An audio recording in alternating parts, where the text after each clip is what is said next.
শুধুমাত্র কম মূল্যের শ্রম বিনিয়োগকে আকর্ষণ করে না।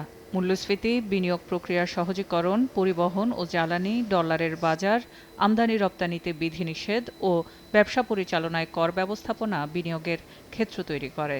এসব বিবেচনায় ভিয়েতনাম ও ভারত থেকে ব্যবসা পরিচালনা ব্যয় বেশি বাংলাদেশে। উচ্চ সুদের হারের পাশাপাশি রাজনৈতিক অস্থিরতা, জ্বালানি অনিশ্চয়তা, ব্যাংকিং খাতের দুর্বলতা, প্রশাসনিক সিদ্ধান্তহীনতা মিলে দেশের বিনিয়োগ খাত এখন স্থবিরবৃত্তে। আমাদের ব্যাংকের interest rate high, inefficient logistics, আমাদের লজিস্টিক কস্ট অনেক হাই।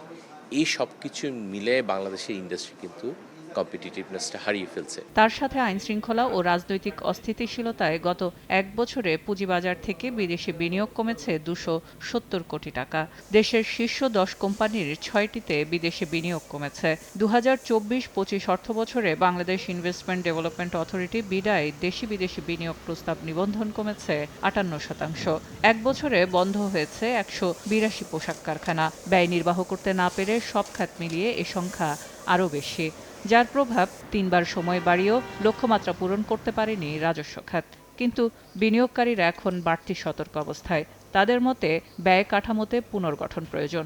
এটা আমার লক্ষ্য, তুমি কি এই লক্ষ্য পর্যন্ত উৎপাদন করতে পারবা কিনা, সেই লক্ষ্য অনুযায়ী আমাকে ট্যাক্স দিতে পারবা কিনা। It has to be vice versa relationship. আপনাকে দিতে কোনো অসুবিধা নেই, সরকারকে দিতে আমার কোনো অসুবিধা নেই, কিন্তু সরকারকে আমাকে ওই সুযোগটা করে দিতে হবে যাতে আমি 40% ট্যাক্সটা দিতে পারি। রাজস্ব ঘাটতি ও ব্যবসায়িক মন্দা দুটো মিলে জটিল পরিস্থিতিতে পড়তে যাচ্ছে নতুন সরকার। অর্থনীতির জন্য এটি সতর্ক সংকেত বলে মনে করেন অর্থনীতিবিদরা।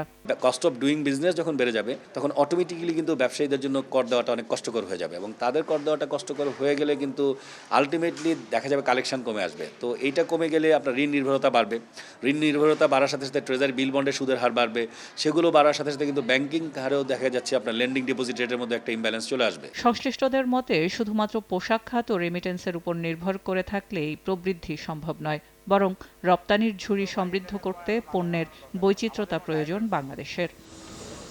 সেলিয়া সুলতানা, সময় সংবাদ, ঢাকা।